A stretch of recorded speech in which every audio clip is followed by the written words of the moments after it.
Yes, yes. Hello, everybody. Welcome back. It's an interesting day. Sorry, I'm a second late, but just to kick things off with a little bit of a tease here, I don't know, man. There could be a signing on the cards. There could actually be a signing on the cards.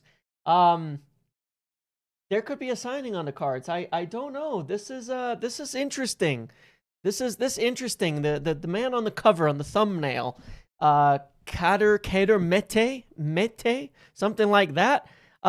This one is an interesting one. We should keep an eye on here, and I'll go into detail in it in a moment. I do want to talk about this one because it's very interesting, and I want to talk about it because it's one I just can't put down yet and say nah. I've been able to put a lot of stuff down in terms of us not making a signings. But this one, as of yet, I can't put down, and I'll explain why shortly. It's an interesting signing. We'll talk about it in a minute. But yeah, this is a young striker in the French league, and he's viewed as one of the best striker prospects in the league. But we'll get back to it in a moment. Obviously, I want to let people file in and be ready, and we will talk about it. Got a few things to talk about today. I want to talk about that, of course. I want to talk about, unfortunately, Dorgu's injury. Just what bad luck. Awful luck, suddenly. Right as he's getting going, man. Right as he was cooking, getting that injury. I was worried. I thought, we were hearing it was probably a cramp, at the end of the game, but I was worried when I watched the replays because as he was running and then falling down and grabbed his hamstring as he was going to ground, it looked not great in that sense. So, that was concerning as well. But yeah, it sounds like a bad injury for Dorgu in terms of a hamstring. I mean, I'm sure he'll bounce back well. He's a good kid, works his ass off. Maybe he's been overworking all the extra training, all those extra sprints and stuff. Maybe he's overdone it, but he'll be back. He'll be back. He'll be back. So he'll be back okay, and we won't worry about it. But it's an interesting that's a tough one. It's a tough one to take. Obviously, Dorgu getting going, but the positive right now is that we do have options. 1 game a week. He's only going to miss like 6 games, even at the 10-week stretch of injury. Will it be a full 10 weeks? Maybe, maybe not. It may be less than that. It may be less than the full 10 weeks. Obviously, sometimes, depending on these kids, it could be shorter, depending on their recovery rates, could be short. I mean, look at Bruno, the genetic freak that he is, gets his first hamstring injury in years and is back in less than a month. He should have been out for a long time. But we'll see. We will have to just wait on that and hope for the best with Patty Dorgu and that it's gonna work out. But yeah, an unfortunate injury for him. We definitely are a little bit cursed in that respect right now. So I want to talk about. We'll get back to Mete in a minute. We'll talk about this late loans and some of the other information that is out there. Somebody confirmed, I've been linking us to Njai for a while, and we finally got links to Njai from others. There's an article, because I want to talk about the left wing. Let's talk about the left wing, considering that we're talking about Patrick Dorgu. Obviously, left wing not likely to be something that we make a move for in the last few days of the of the window here in January because of our targets, but we got some links finally to left wingers other than my own. This from Nathan Salt says AC Milan would consider a sale for Rafael Leao. I think we'll still avoid that one personally. Tyreek George and Njai under contract until 2029. Now I know for certain that Njai is somebody of interest to us. I do know that. I've been talking about him for a couple months. I believed him to be the direct alternative to Semenyo in terms of the potential signing for that left wing position moving forward. Now, does that mean it's going to happen? No, of course not. We don't know what Everton going to demand in terms of a price. We don't know what they're going to make it cost. But Njai is very much a really, really, really highly rated target in that area. How much money we have is certainly going to be telling. Do we get Champions League? Who moves? Who leaves? Where do sales go? Things like that. But Njai ticks every box for us in terms of the type of player that we want, in terms of his ability to carry the ball. He's flexible. As someone's pointing out there, he's a hard worker. He's a good defender. He's a physical player.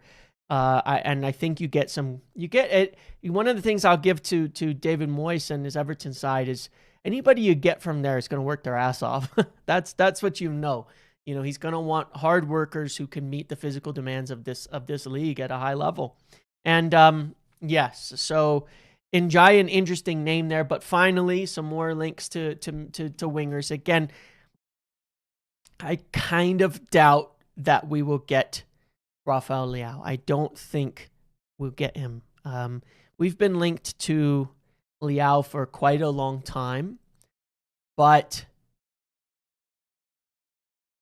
there's always been concerns with Leao, work rate concerns, which are genuinely real. Like, I watched plenty of Rafael Leao because I remember when Rashford's here, and we had a lot of comparisons between Rashford and Leao.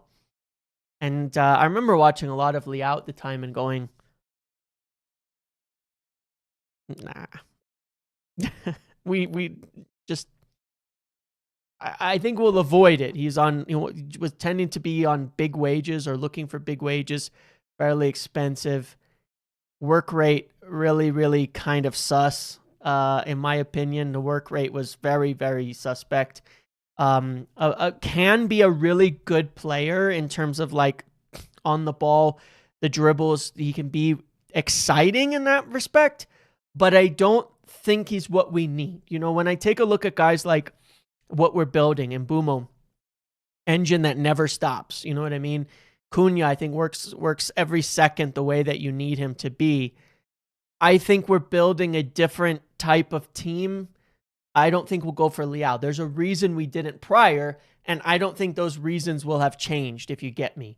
Obviously, there are some different people in charge than there were back then. That United go for Barrios? Barrios, I mentioned him before, right? This is the Atletico midfielder, Pablo Barrios. I don't know. They've definitely looked at him. They've definitely looked at Pablo Barrios. I don't know if he's a player that they'll go for. I have a feeling he'd be really expensive. I have a feeling he'd be really, really expensive in terms of, he'd just be expensive. I feels like Atletico maybe would not be letting go a player like him. I think they want to keep him. But he is a really strong, really, really good player. And we have looked at him. I would put him in the tier of, the Elliot Anderson type of players, but I feel he's going to be nigh unattainable from Atletico. I don't know more about it than that. I just know we've looked at him, and from everything I've looked at, I think it'd be really, really hard to sign him to take him out of Atleti. So I don't think so. But Barrios is crazy talent, and I when I heard the name, I thought it's a good sign we're looking at players like him. Once I looked into him, because I thought, damn, that's exactly the level of midfielder that we should be looking at. That we need to be serious about getting our midfield, about getting top midfielders into this team. But yeah, look, they're with regards to Leao, there was a reason we didn't go for it in the past. The cost, the wages, and some concerns with off-ball and other aspects. I don't expect those will have changed too much. They're still there. I think for me, Leao has not ever taken another step up that you would have hoped for as a young player. I would avoid, and I have a feeling we will avoid, right? I think someone like, and maybe I'm being too English league centric here in saying that someone like Njai would be better, but I just think he would. Do I think these are the only options? No. Obviously, there's young, exciting prospects like Diomande that we've heard about, but I would say Diomande and Jai are very, very good options. And it would be great if we did one of those guys, especially as well. I mean, Diomande might be very, very expensive, but he looks like a hell of a talent as well. So that's kind of an elite prospect in that case. But again, yes, raw for sure for Diomande, a raw player. You don't want to maybe risk 80 to 100 million on him, that's for sure. But we have enough players where I think whoever we sign at left wing, it could be a prospect because we don't need them all the time. We don't need them to be doing that all the time. You know what I mean? We've got other players to play in these positions, so that's okay. Beyond that, so that's the left wing. So we finally got some links to left wingers, as I've said before, and Jai certainly one to keep an eye on there. So that's wingers. Now, I want to talk about this center back one and explain my understanding of this, at least as of recent. So there appears to be limited willingness at this stage to extend Maguire's contract. Carrick is a fan of him, but senior United figures are keen to see next season's minutes go to Lenny Yoro and Heaven. Two young players that United believe will be bedrock of for years to come. Now, look, this is in essence true, right? It is true. We've talked about this before. Obviously, they want. We've got Lenny Yoro and Aiden Heaven to be guys there, to be prospects for the future. However, we're in Champions League and such next season. We're going to need experience. While we haven't started extending Maguire's contract, we also have not announced he's leaving at the end of the season, and he's not in talks with any other clubs in Europe, which he would be able to be at this point. By the way, just as a reminder, if Harry Maguire wanted to go to Italy, he could agree a contract with someone in Italy today, or Spain, or Germany, or anywhere outside of England, for what it's worth. So we appear to be in a little bit of a point of stasis, you know what I mean? A little bit of a point of hold with Harry Maguire. And my feeling is that if we're in Champions League, we would consider extending Maguire. Obviously, there's going to be more games. We need to have some experience. We need to have that leadership and all of that in the team. So what I do know is that as far as I'd last heard, there was no firm decision made either way. There was just no firm decision made either way. And so it leads me to believe they're waiting to see where we end up with the rest of the season to kind of decide what to do. And to be clear here, we cannot trigger an extension for Harry Maguire. We must agree a new deal because he's out of contract. We've already triggered the extension. He's already gotten his deal. So yeah, he's already gotten his deal. So we would have to do a 1+1 or a 2+1 or something. And I think most people these days would like to keep Harry Maguire. Pretty much the common sentiment seems to be one more year of Maguire on a reduced wages would be a good idea. Again, United are considering whether to go in the market for a center back, and likely will if Harry Maguire is to leave, but it could be more cost effective to extend him as of now. Certainly. And look, the next few months are going to be pretty key. I think Carrick's going to use him a lot. And of course, that's going to factor into it because although we're moving beyond manager-centric stuff,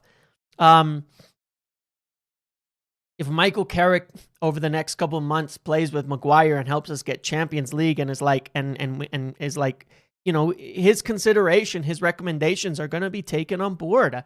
I would strongly suspect he'll be saying by the end of the season, I'd like to keep him. Whether, if I'm here and you give me the job, certainly I'd like to keep him. But even if he isn't, I'm guessing he would be saying you should keep him another season, especially going into Champions League. He makes for a very useful player. I mean, I would think that any coach would go in and just like to have that experience. The pay cut, obviously, we're all in agreement on that. He's got to take some sort of pay cut. We don't want to pay big wages to injuries or if he's not always available and all of that. But still, he's on zero amortization. It can be very expensive to keep him, to sign someone new versus keeping him at this point in time. So that's a situation we'll just have to keep an eye on. Yeah, agree. But yes, as I've said before, right, we do need that big, serious center back at some point in the future, and I think that that's being certainly considered in some capacity or another as to whether that can happen. So there's that. Then, of course, it's the midfield, and we can talk about Senior Elliot Anderson. You know, just we know these reports. We got them every other day now, and it's true. Of course, Elliot Anderson is our top priority in the market. I just want to remind people just one more time, I was first on that in October to say that Elliot Anderson had risen up our list to the top. I was first. You can go back, check the logs. I was first. But anyway, it doesn't matter. Elliot Anderson, top priority, but of course, same being said over at Man City. And yeah, basically nobody knows. The second thing is interesting, of course. The permanent head coach at both clubs is understood to be a major factor, with Anderson keen to wait until after the World Cup to decide his future. And I think this is part of the reason why, as I said before, we probably, there's a world where if we can get Champions League, we'll be looking to get Baleba and keep that one hot, and Anderson. Because Baleba is one we could likely line up and knock down before the World Cup. Imagine that. We reach the end of the season and we say, cool, we've got Baleba in the door. Boom. One big midfielder in the door. Whatever we see about Bruno, whatever happens with his decision, Casemiro out, Baleba in before summer even starts. We know Baleba would choose us. We know we could, we have that side of it. Maybe, like with Mbumo, like with others, it's showing ambition that we're going and getting somebody serious for our midfield right off of the bat. Getting someone in the door, working hard to build things up, showing that ambition immediately. But then we'll know with Bruno, we'll know with other people what is going to happen following that. And we can appoint our coach. We can ride things out. By the time the World Cup ends, we could go and get Elliot Anderson as well in that case and everything. So I think that would be a smart plan that I suspect is the direction that we will be going in, is to... I think this is a serious possibility, this plan, based on everything I've heard, of getting Baleba in earlier and having the ability then to not only show that ambition, but convince other targets. But this is also why Champions League is so imperative. Because if we don't get Champions League, then it's very likely we're going for Baleba to replace Casemiro early on, and financially we're going to need some more outs, right, in order to get ins, and it's going to slow things down a little bit, right? So that's where it's at on that, and I think it is rather interesting. And the earlier and closer we get to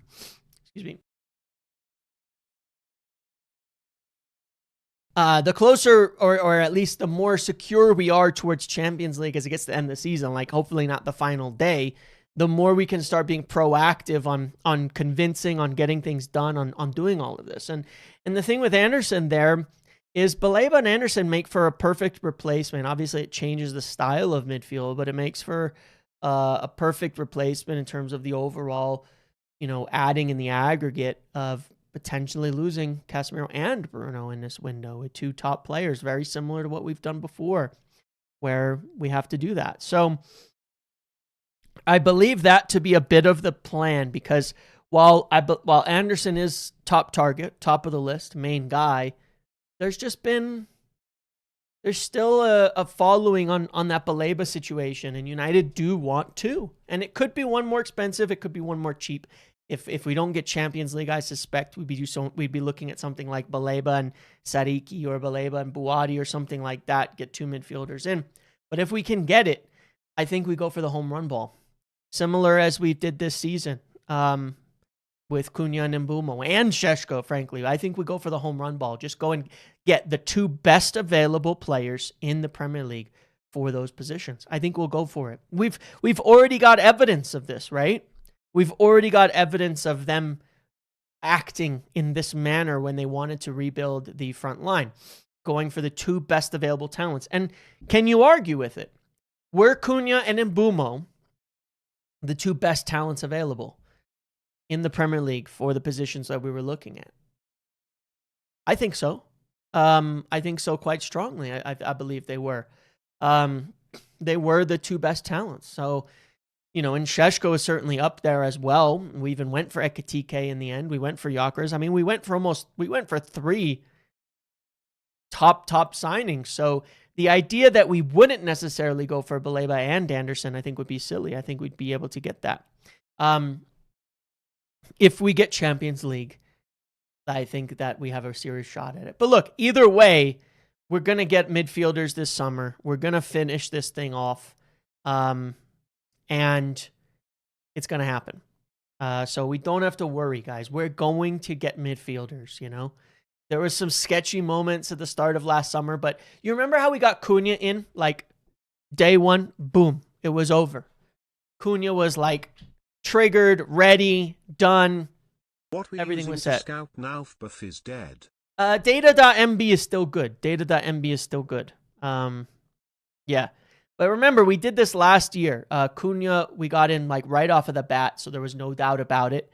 And then that allowed us to immediately kind of calm down and work on the other deals. But we started right away on Mbeumo as well. I'm telling you, if we get Champions League, I think we think we have a serious shot at doing this and going all in. And yeah, I know they had a release clause. I know we had a release clause, but I'm not saying the negotiations will all be easy. But I think we're going to act early and often on these deals to try to get things over the line as quickly as possible. There was something I wanted to say. Shit, now I forgot. Keep Carrick if you can convince Anderson. There's that too. 200 likes. We want the Homer Simpson dance. Oh man. But we've already done that one. I mean, I've already done that one anyway. We have to wait. We have to wait. If I make it an everyday thing, then, it becomes less special. We have to wait for the next goal celebrations. What did I want to say? Shit. Feel like there was something else I wanted to mention before I moved on from this kind of midfield section. I forget. I got distracted. Do you know why United not looking at Ederson, especially with his price tag? I'm really confused. Thoughtful face emoji. I think the reason is what we kind of just described. Okay? The reason is what we just described. That to get CL and push like crazy after the dub. Yes, exactly, Jason. Yes, right. And I think that's the plan. Get someone in the door and then get Champions League and go all out for Anderson after the World Cup. But I think the reason for no Ederson is kind of what we just described. Put all our money on the table for these two Prem-proven talents in Baleba and Anderson. I think that's it. That's the reason. Don't take any of the budget away. Don't take any of the squad spot away. Don't take any of the money away from that. Because they've looked at Gomez. They've looked at Ederson. They've looked at others. They've looked at a bunch of these players. That's what I want to talk about. And decided, we're just not going to do it. And I think it's this reason. This feeling we could get Champions League. This belief we can get Champions League. This belief that this club is on its way back up. They're all in on that. And so it seems like the idea is take the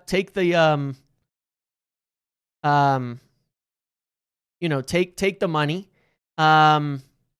from Champions League, make absolutely damn sure that you've got the money available to go in on Anderson and Baleba. On that's what I see. That seems to be the answer, and that's pretty much it. I don't think it's actually much more complicated than that. And there's a gamble to this, right? The gamble is, what if it doesn't work?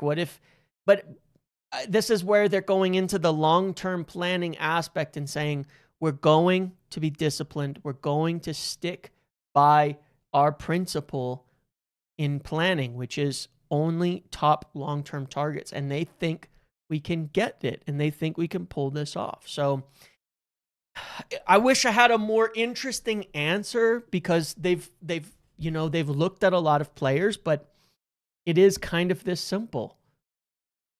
Save your money.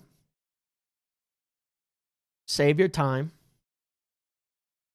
We think we'll get top 4 or 5 anyway. And that means we have every dollar we can go for our main targets in the window. Could be Wharton and Anderson too, for what it's worth. You know what I mean? If we don't go for Baleba. But I'm just saying, these are the guys we want. These are the guys we're looking at. And it's got a risk, obviously. Right? We've talked about this. I have my own qualms about it, because I'm sitting there going, I feel a lot better after these 2 games. Don't you? I mean, I know they were the big games, but, I could tell you for a fact, right? That I could tell you for a fact that,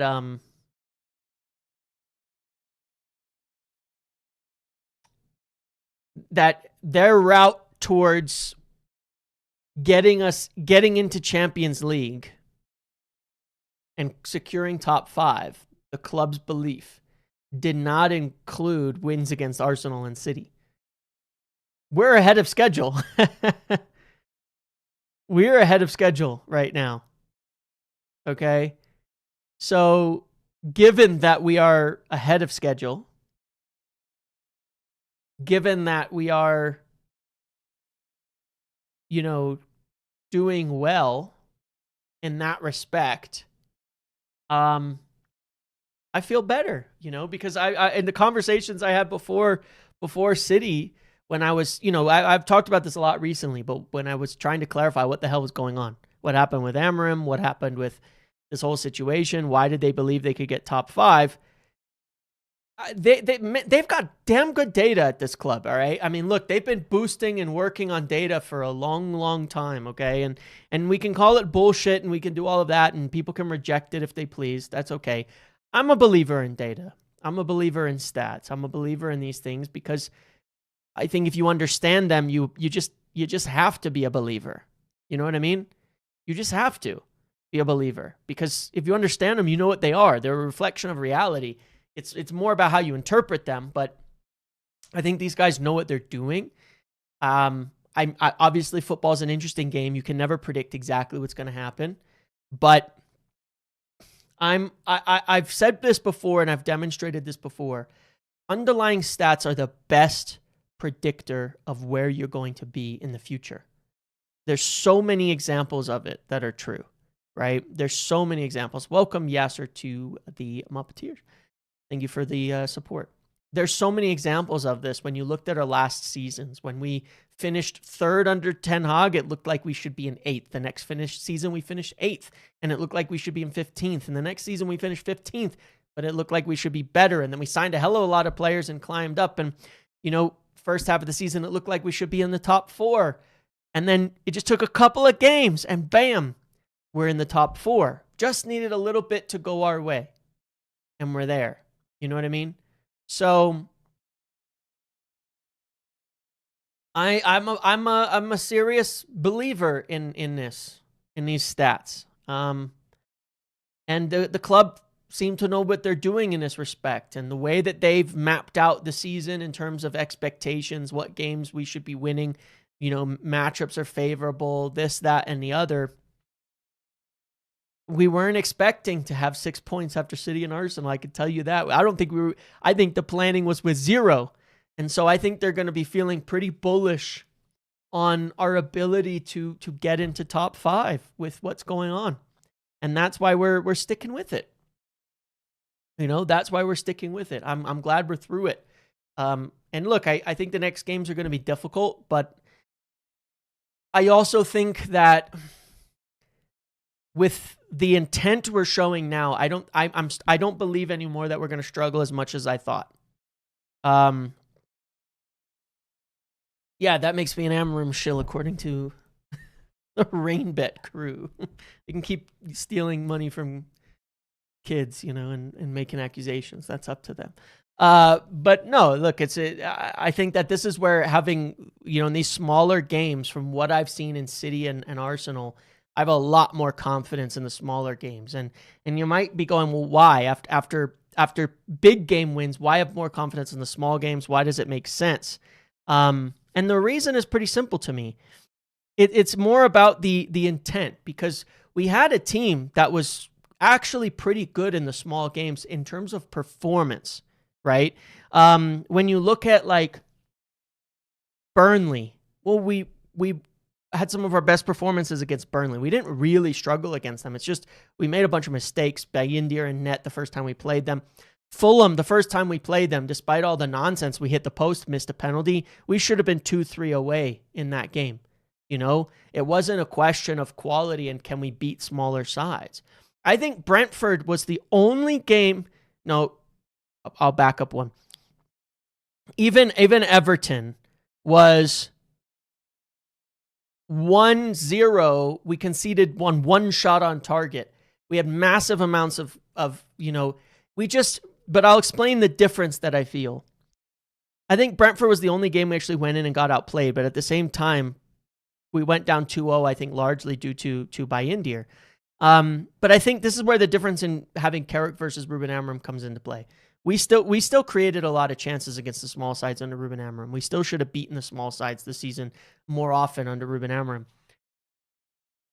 The difference is in intent, right? We've talked about this recently. With Carrick, I think there will be just enough more attacking intent that it'll get over the line in some of these tighter, small games, that we will get it over the line. I also think a massive, massive difference maker is having Harry Maguire back. I think he's our most important center back in terms of not conceding. When I look at it, we would have beat, if you look at that run that we had, Maguire, when the 3-game win streak, Maguire, and then we're leading against Tottenham, Maguire goes with injury, and it really, we struggled since then, and defensively it kept getting worse and worse and worse. I think Maguire can help us keep clean sheets against these types of teams in the small games. That'll help us carry us over into victory. So I'm less worried. What I've seen in the last couple of games has me less worried for sure. But yeah, speaking on one more thing on the midfield, obviously one of the other things in the articles here was just like, our defensive setup is a bit more compact as well. And injuries have returned and things. Are you a fan of the Stone Rose? What? What's the question for? I can't say. You mean the jacket, the whole line, the new one? Or is that what you're talking about? Or are you actually talking about the band? I can't say I'm a huge fan of the band. Look, outside of you guys as being, local, I'd be lying if I said I was like a huge fan of the band. Obviously, I'm well familiar with the Stone Roses. With this collection here, if that's what you're asking about, some of it looks awesome. I think it's pretty cool. Here's the problem you've got, okay, in the States. I got to tell you. It's super weird in the States to walk around in sports, in team attire. Like, I don't know if you guys know that culturally, but it's super weird in the US to walk around in team attire if it's not like a match day. Other people in the U.S. could confirm that for me, but it's super weird to wear like that attire here on like a regular day basis. Like nobody goes out just like.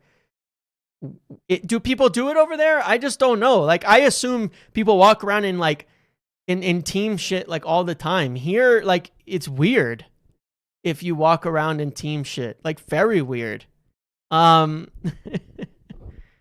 Okay, so yeah, like here, like I'm not even saying like the full kit. I'm saying just like in general, like yeah, that's why celebrities wear it as a fashion piece. It's like a standout thing. Like I'm just telling you where I am, and wherever I've grown up, nobody wears them. It's normal in Barbados. You do, yeah. I've seen it in plenty of other countries. Like I've seen many countries where you do. Not here. I like if I was to walk outside and see people walking around in like Denver Broncos stuff, even as the biggest thing, and it's not a Broncos game day, you're kind of like they're either a child or you're like, what are you doing? Like, why are you wearing Broncos like stuff on a regular day. Like I'm saying it's just not that usual. That's my experience. People walk around in basketball jerseys. It may be it depends on the area you're in, to be honest. But it's mostly kids. It's mostly kids. It's mostly kids. I'm just saying. I don't see it, but I think it depends where you are and where you're from. That's all. So, like I'll wear my, I wear it sometimes here. I wore, I think yesterday, the gray sweater that just has the gray Adidas sweater just has the tiny little, devil logo. I'll wear that anywhere, of course, because it's just like a sweater, But yeah, you just don't see that much here. I think in some of the bigger metro areas you do see more of it, but not in these types of places. I'm not saying you're weird if you do it. I have no judgment on styles. I'm just saying that it's just no, Marcus. It's just maybe a little bit. Maybe no. But it's just it depends where you are. Like, yeah, like it just depends where you are. It's a strange thing. I think in cities it's more normal. I think in all of those places it's more normal, but like out here it just doesn't happen. It just doesn't happen. They only do it on game days. On game days it's whatever. You go to the grocery store, everybody's wearing the team gear. On other days, no, not really. Not really, like at all. So yeah, but no, look, anyway, I don't know. I got completely distracted by the question onto a tangent. Thanks for that, because I did need to fill a little bit of time here. But like, look, you left your house with the no. Muppeteers is different. I'm not talking about brands. You can wear brands, wear your Muppeteers merch, get it at Muppeteers.com, get your Muppeteers merch. But, we have very, very different style things in these places. That's for sure. No doubt about that. It's just, no, I think it's a lot of the U.S., Michael, but I think it's the U.S. is so hard to describe to people, okay? Because it's so many places are like a different country, one place to the next. Like, it's so big. If you don't live here, like the scope of the U.S. is so big. Anything I'm saying is probably totally false for like New York or Florida or something. Like, it's very, very different. You know what I'm saying? So I can only speak about the areas that I'm in or have most experience with, and all of that. And it's like a different country. Like, if I was to go around like wearing team gear, people would think I was a child here, just all the time. That's just what would happen. That's just the area that I'm in. That's just how it would be. You don't do it, You just don't. I mean, you just don't. It's sort of funny, I mean, everybody here is like athleisure, You just wear athleisure gear 24/7. Not me. I'm way too lazy for that. But that's like what everybody wears. It's just like athleisure gear. Otherwise, it's like jeans and what are they called? Plaid button-ups and stuff. Like, that's it, It's that's pretty much all that it is. Have I seen the Cole Palmer brand logo? Yes, I have. And someone really should have warned him that it looks like an uncircumcised schwanz. Or I don't know, maybe a circumcised. I don't know. Anyway, either way, definitely someone should have warned him with CP and that. Like, needs a new brand director.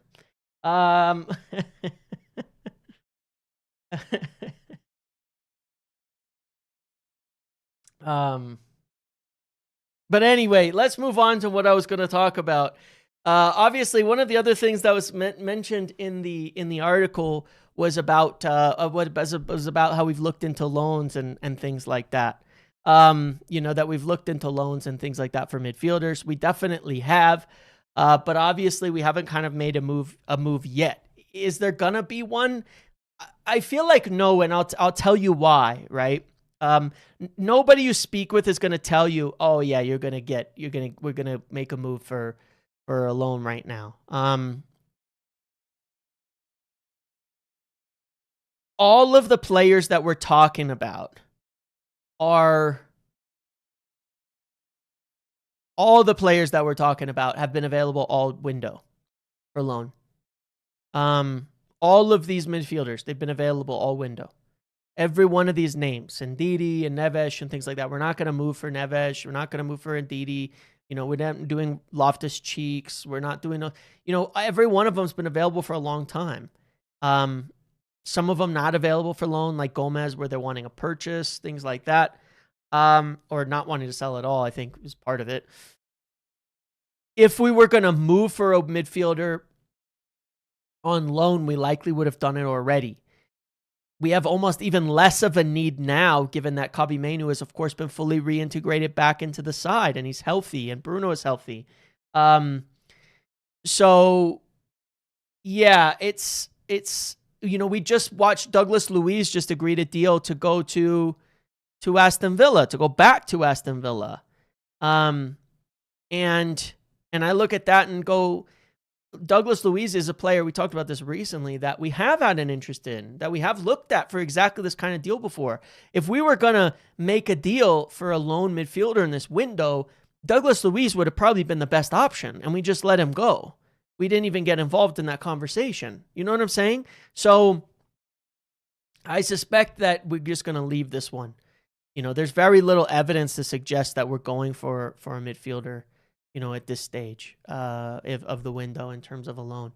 Like I say, because we've let go ones that we would have liked a lot, like Douglas Luiz, and decided not to do that. And the other ones have been available all window. So, yeah, I mean, maybe someone freaks out. You know, if you see an injury on Sunday and a panic late loan on Monday, could happen, I guess. I still don't think it will. Right now, I would give it only like a 10% chance that we get somebody in terms of a lone midfielder. It's been a low to very low chance all window. And I think the chances, nothing's really changed.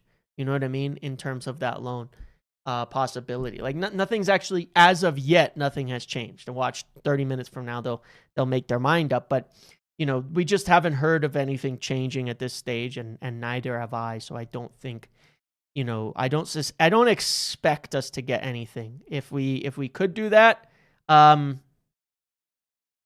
great, but I'm not sure of who the names are that we would want to do. Let's talk about this Mete kid, okay? So if you guys remember, I think it was back in, I want to say October, there were reports that we were watching and scouting Mete and Jacquet at Rennes. Okay, striker, center back, that we were looking at these players at Rennes back in October. Now, again, the message over the course of this January window has, of course, been we will only move for targets who are long-term targets if they become available, if there's an opportunity. Back in October, when we got those reports, I remember specifically because every time we get reports and links to other players, I will go and see if I can confirm them. I was able to confirm both of those as being players that we were, in fact, scouting and watching at that point in time. So I've always had them in the back of my mind. If we start to see further reports, they're real. These are real possible targets. Now, Jeremy Jacquet is obviously quite more expensive center back. Some big clubs are moving for him right now. We're obviously not prepared to go and spend a bunch of money on him right now, so we're not in that conversation. Liverpool, Bayern, Chelsea making moves there. But Mete, but I think that's not going to happen until summer, and it seems as though Rennes need to sell some players now in order to balance the books. This is essentially what has been said by a few people. And what I can say about it is that as far as I know, there we go. As far as I know, it is true at this stage that we have made contact with the representatives of Mete, that we are interested in Mete. I may be pronouncing his name wrong. If so, I apologize. I don't know. And that it is something we should keep an eye on. I can't get a firm answer, I rarely do, as to whether we're actually going to make a move here, but a few of the things that add up to it being worthy of consideration and keeping an eye on over the next couple of days are because our interest is legit, because we've been watching the player, and because he could be made replacement for Joshua Zirkzee, who has obviously been one we've been looking at moving on and out of the club at this point in time, and has interest obviously in Italy, and we could move him on essentially tomorrow if we wanted to.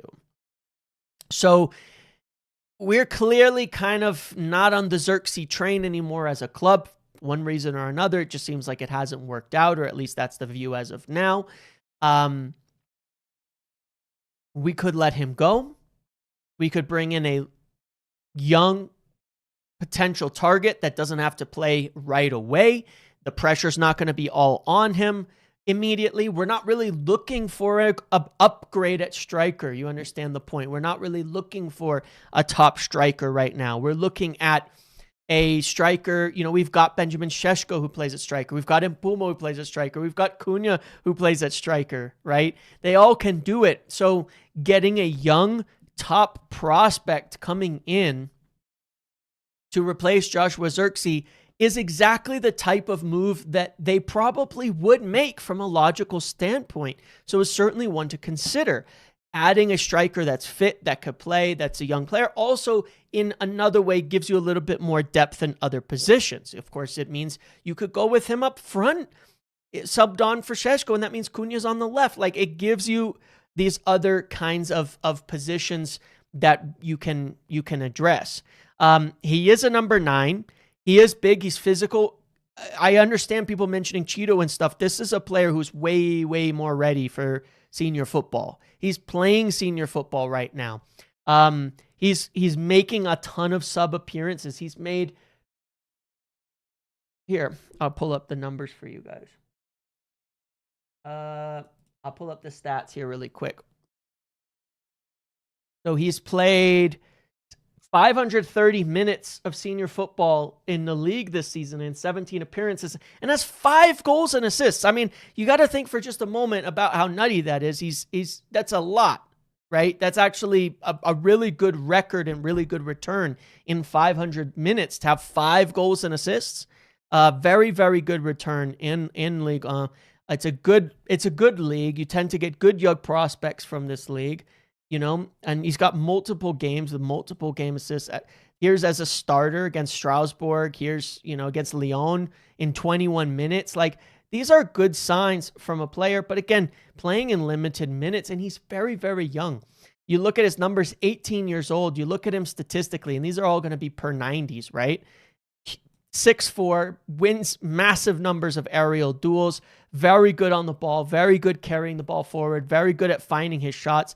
Passing, like, he's doing everything that you'd want from a young player. I was really shocked. Look, stats are stats, and looking at graphs and charts and all that isn't going to tell you the whole tale. But in 608 minutes, it's very rare that you see a player who has this many good stats. Usually, like, they're doing one thing in that sort of substitute role, and that's all they're doing. He is looking like a serious prospect. At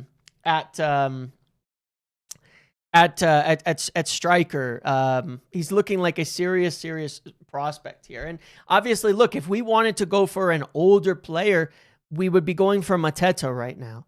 If we wanted to go for that, that's what we'd be doing. But Šeško's our guy. That's the point people got to understand, and I think that's the decision that's been made.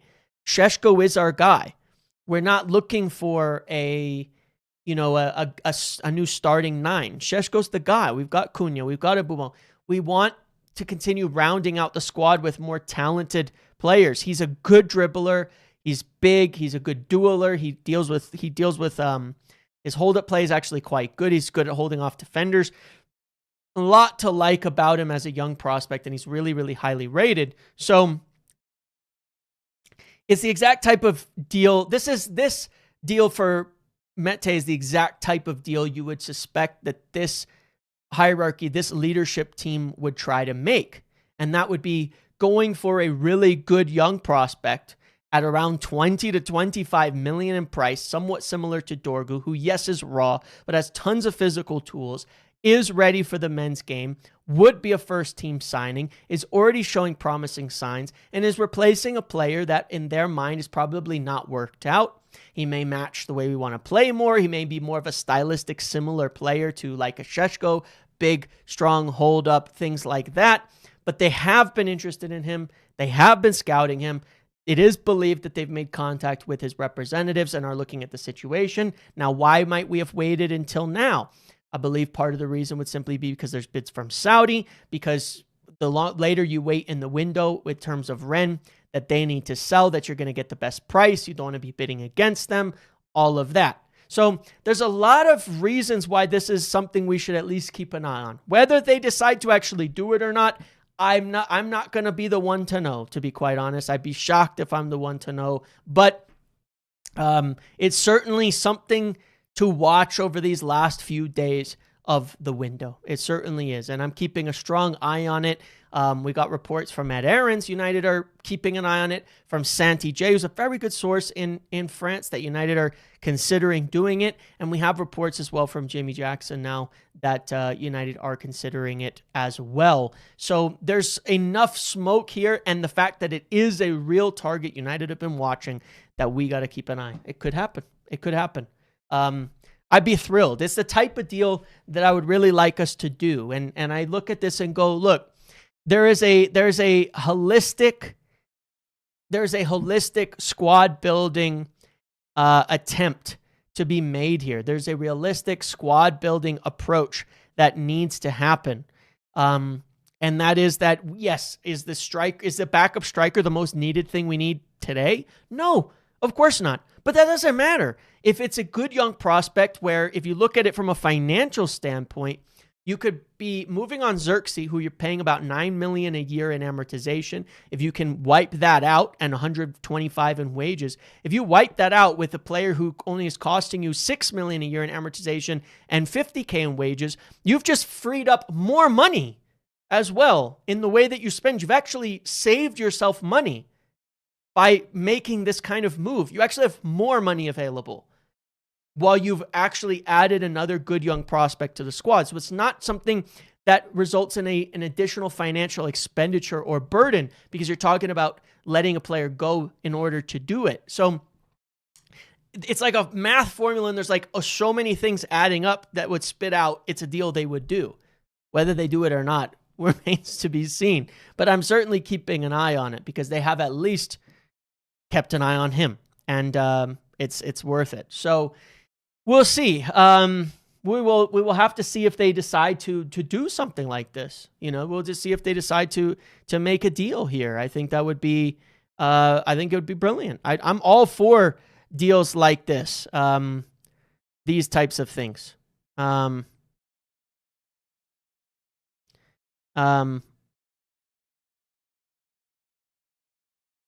Yeah, I think it would be really, really interesting in that sense.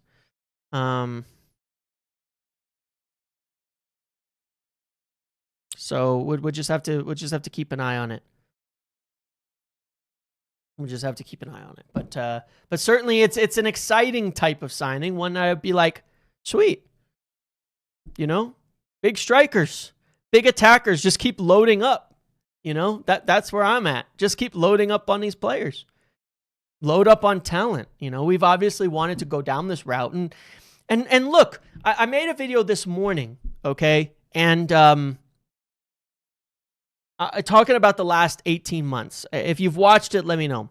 I made a video this morning talking about the last 18 months and talking about how they've done so far. And I think the fact of the matter is at this stage, I kind of trust them to make the right calls. And if they go in and decide to get a young player like this, similarly to Patrick Dorgu, how we did a year ago, I would trust them that this player is going to turn into something. If they don't, that's fine too. But I think it would be, I kind of trust them. I mean, look at Aiden Heaven. And there's a story from James Ducker as well, talking about how, Wilcox knew him and convinced him and was integral in getting him in and seeing the talent and making sure he didn't go to Leverkusen or whatever. Like, they obviously know what they're doing in terms of looking at young players and talent with preparation.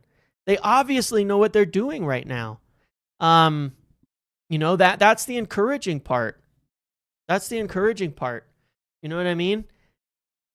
They've nailed it on these signings and everything. The recruitment has been so good as of now, and even that, like that first summer, even though it's a mixed bag, they weren't even really in the door as of yet. Only a few months of preparation, and I still think it wasn't terrible. But since then, it's been practically perfect. It's been practically perfect. So I look at this like a Dorgu type signing. Young, really good potential young player out in Europe, bringing him in. And one of the things we were speaking about recently is how this seems to be the way that they are approaching signings. These young, inexpensive players from around and more expensive prem-proven signings. And that mixture seems to be working very, very well. So we'll see what happens. We'll see what happens on that. But that video earlier, I do recommend watching it if you haven't. It's been, it was very, to me, very, just digging into it. I think obviously you get different ideas and different suggestions about how things have been on the ownership front. And I still think personally that it's completely wrong to lump the Glazers and Ineos together. I don't think it makes any sense. I understand it from the perspective of the ownership model, but ultimately what you have is you have one owner that came in on a leveraged buyout and has dumped debt on the club, and every ounce of every bit of energy should, of course, and is totally justified in wanting to oust them from the club, being the Glazers, of course, and they're still the majority shareholders. And they let the club go into ruin, and they, they ran the football club on whims and things like that. And then you compare it to owners coming in that have put money into the club already, who are obviously operating within the club's best interest, not their own. That's the truth. They're operating in the club's best interest. They're not taking any money out. They're not enriching themselves on the club. They're only investing. They appointed football people. They've improved the finances. They've improved the recruitment. They've improved so much and gotten a hell of a lot of heat for it, honestly. Way too much, and I'm sure the Glazers love that they can act as a shield whenever any little thing goes wrong. But in general, there has been an enormous amount of progress, and that's what I put there. This wasn't intended. I said this yesterday. I was like, shit, I was meaning to make this video all week, and then I was remembering that there was the protest. So I covered that as well in the start of the video to support that and everything as well, to make it clear. This wasn't like trying to get people to not do it or something. Just that I think it's important to step back objectively and look at, especially, I mostly spoke about Wilcox and Omar and what they've done. I think they've done a very, very good job. Obviously, Vivell and the data teams and all that in place too. So hopefully they can continue really nailing things the way that they have. And I think the biggest errors, honestly, like the whole manager situation, I think really it hasn't been that long. It all stems back from the original sin, which was keeping Erik ten Hag last summer. Everything's kind of like all the mess with the managers has really stemmed from that. And to be completely clear on this was that was the recommendation of Wilcox, was to let him go and go get a different coach. And they had good names on the list. And that's their biggest mistake. They blew it, then ended up months later having to rush into something that wasn't, because the guys that they were looking at before were not available. And that was the original sin of the whole thing. And I honestly think that so far, now that I understand it all a bit better, they've done a pretty good job, like extricating from that mess. Obviously, we'll see how the rest of the season goes. But yeah, I think actually it's been good. So make sure you go watch that video if you want to see, because I presented a lot of data and things. But no doubt about it, they've got to get the next decision right, because we're not finished. Like Kobe said, job's not done. Job's not done. We're not there. We ain't finished. Not even close. That wasn't the point. We've made progress. We've climbed from rock bottom up to a much, much better, a much, much better state. But what we need to be able to do next is finish building this team with the same quality that we just did in the front line, in the midfield, and get the right coach, whether that's sticking with Carrick, get that decision right. The next one needs to be right. And I'm not even necessarily the next coach has to win titles. that to me wouldn't necessarily be the measure of whether that coach is successful, because it can be a process of a couple years building to be competitive. The next coach has to be one where we are playing consistently good, high-level football, and we're at least in and among the conversations and in Champions League year after year with a few trophies here and there. That would be a success. We have to be in that conversation. We have to be around it. We have to be playing consistent, good football.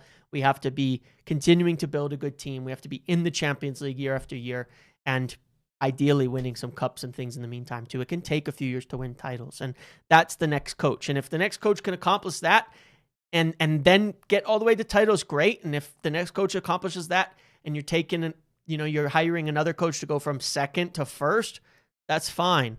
But they got to get that right as well. No doubt about that. They just have to get this right. So, yeah. Anyway, that's the truth of it. So just to kind of recap here, I don't expect that we will get, a midfielder alone in now. Obviously, I do think that the goal here is to try to go for Baleba or similar before the World Cup, get Champions League, make a good pitch to Elliot Anderson and see if we can get both. At least I think that's the idea. And I do think it's possible. This deal for a young striker in France, Kader Mete, who has about 600 minutes, has a decent record in return for the minutes that he has played. United have been watching him at least for some months now, per reports, scouting since, I believe, October or earlier. Rennes looking like they need to sell. Zirkzee obviously having these sort of talks with Roma and been looking to go back to Italy.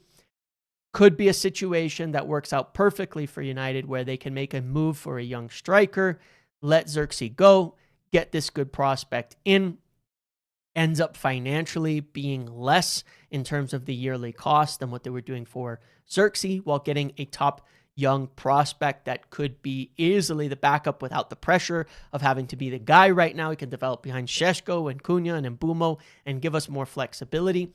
It's the exact type of long-term deal that they like to do and we could see do. So we'll have to follow in the next few days if they decide to step up that interest. But the interest is there. They've had contact with representatives and they've certainly kept an eye on him. So this could seriously be one to watch into the end of this January window. And maybe something does happen after all. Who knows if it will, but this seems like our best shot right now of getting a signing coming in. Okay, so that's the news. That's where we're at right now. How much money do we get if we get it? It's so much. It's like 80 to 100 million now, depending on with the extra games, the extra rounds, and everything. It's a lot, and you have to bear in mind it's a lot. Fuck me, it's a lot, man. It's just a lot of money. It's worth a good 80 million to the club. It's just so much. It could be so huge for the future.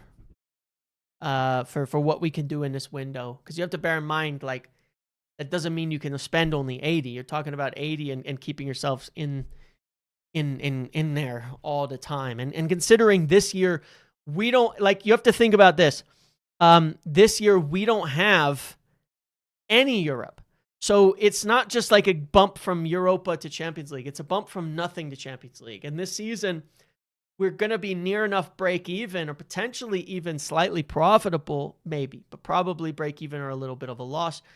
While without Champions League, if we had Champions League in, honestly, we can do things in a market people can only dream of. No, I'm just kidding. Don't take that seriously. But yeah. We can do a lot, and it helps us quite a lot. So we'll see. Interesting game upcoming, obviously against Fulham. We'll touch on that a bit later in the week because we've got a lot of time between now and then, and I don't want to get into it.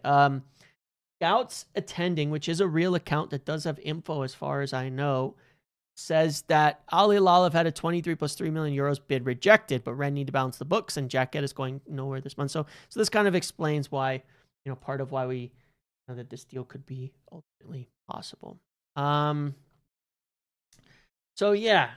Yeah, it's 45 minutes, 45 just for qualifying, then match day revenue, 10 million back from Adidas. Then if you get into the next rounds, there's more match day revenue, all of that. So you could be seeing a serious world of like 80 million. Could be a lot. Could be an awful lot. So we'll find out. We'll talk about Fulham later in the week. I want to break that down a bit more fully later on. Fully Fulham later on.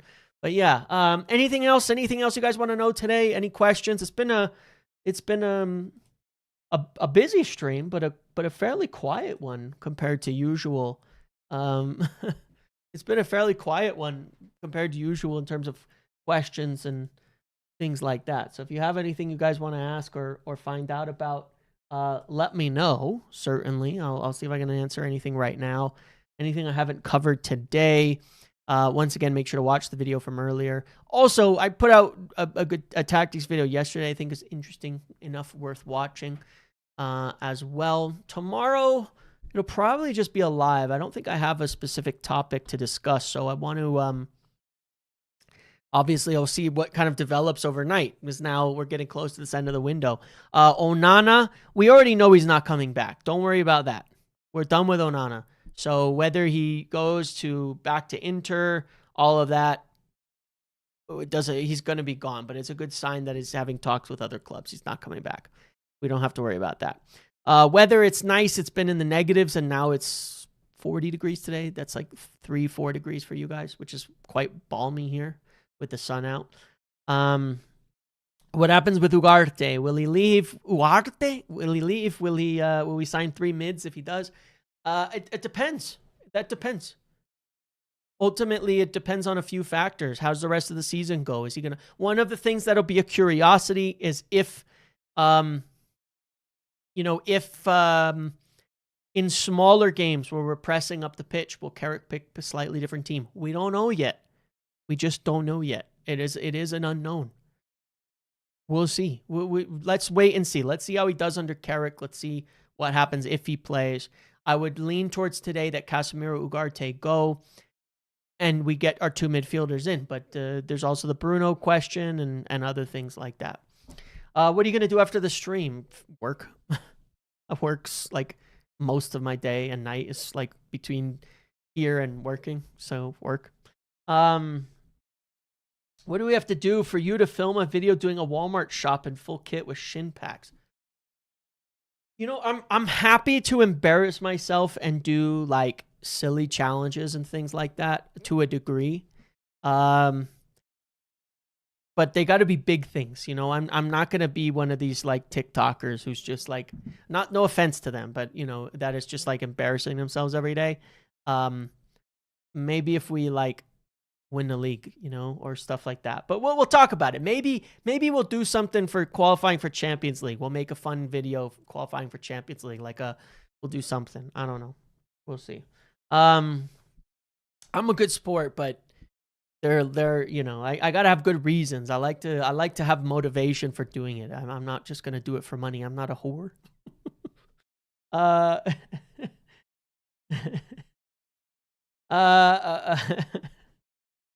No insult intended to others at all. But yeah. Let's see. When will we leverage Nice? We're trying to sell them, obviously. We're trying to sell Nice. So since those rulings from UEFA, it's just not going to happen, is it?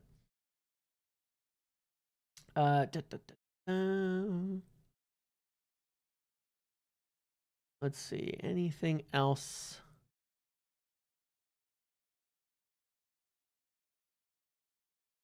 Chelsea hitting back really, really hard on the Palmer stuff as per usual, which is not surprising. Not surprised about that. I like I said, I don't know if there's any truth to it at all from the reports, but every time something comes out, Chelsea side sources are like, no. Absolutely not. It's not happening. Cole Palmer is super settled. But he might be.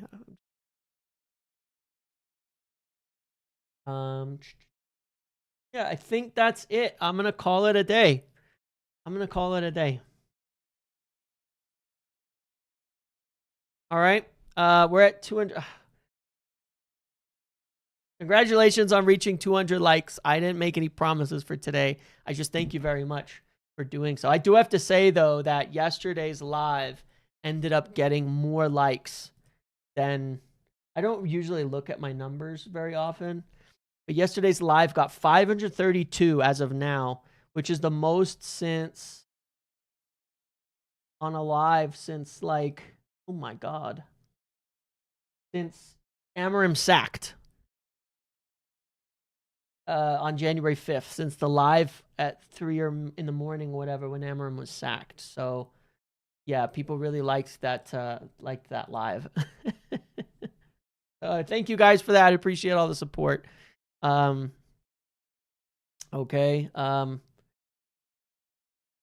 Quote of the day: they've already started to negotiate. Who started to negotiate?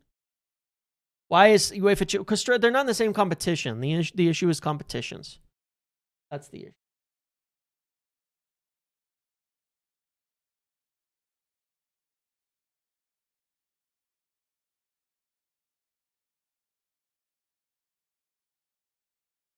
All right. Yeah, we're going to end it there. Thank you guys for hanging out today. I don't want to drag this out.